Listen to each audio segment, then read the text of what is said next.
Hello, bonjour. Aujourd'hui, je veux parler du prince Albert de Monaco et je veux parler d'une drôle d'histoire qui nous vient d'Italie, qui nous vient de Milan, Italie. En fait, une plainte en reconnaissance en paternité aurait été déposée dernièrement par une jeune femme qui dit être la mère d'une fille dont le père n'est autre que le prince Albert de Monaco. Alors, que sait-on de cette femme? En fait, elle explique qu'elle est la mère d'une fille de 15 ans née en 2005 et qui serait née d'une liaison qu'il aurait eue avec le prince de Monaco en 2004. Donc, ils se seraient rencontrés au Brésil, pays d'où elle est originaire. Ils auraient eu une liaison ensemble. Il aurait même fait voyager avec lui à travers l'Europe. Et quand elle est tombée enceinte, c'est là qu'il aurait coupé les ponts. Elle lui aurait envoyé les photos de sa fille et il a arrêté toute communication avec elle. Donc, elle demande maintenant qu'un test de paternité soit effectué. Elle avait d'abord contacté les services de la principauté afin de discuter avec le prince Albert. Et ne voyant rien aboutir, elle a décidé de passer par des avocats et ils ont déposé une plainte auprès du tribunal de Milan, sachant que la femme qui a 34 ans vit depuis un certain temps à Marche en Italie. Donc, elle demande à ce que sa fille soit reconnue comme étant la fille du prince de Monaco. Elle demande aussi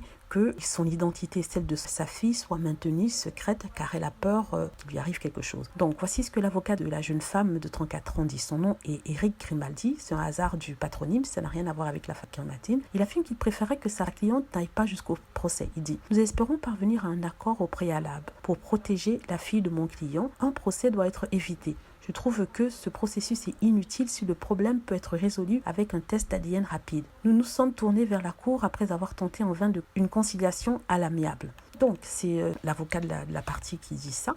Est-ce que c'est vrai, est-ce que c'est faux? On ne le sait pas. Le fait est qu'elle dit que le prince Albert refuse de donner son sang pour un test de paternité. Ça rappelle à peu près ce qui s'est passé avec les enfants précédents du prince Albert de Monaco, Alexandre et son autre fille Jasmine Grace. Jasmine Grace qui est née en 92 et Alexandre qui est né en 2003. Donc, cette jeune femme serait née 2 ans après la naissance du premier fils d'Albert de Monaco. Est-ce que c'est crédible? C'est possible? Parce qu'on ne comprend pas pourquoi elle serait si sûre de la paternité si c'était pas vrai. Donc, c'est la cour sûrement qui va statuer parce que, au moins qu'une solution soit trouvée de façon privée. C'est étrange quand même.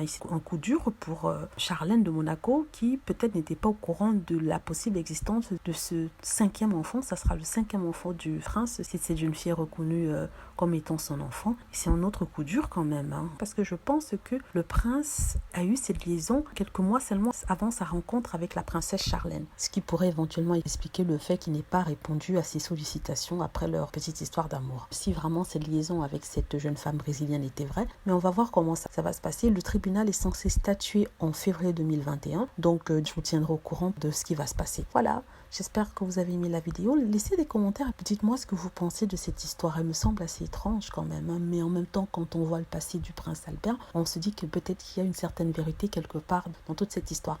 Donc merci de m'avoir écouté. N'hésitez pas à cliquer sur like si vous avez aimé, à cliquer sur la petite cloche afin d'être averti lorsque je poste une nouvelle vidéo. Merci.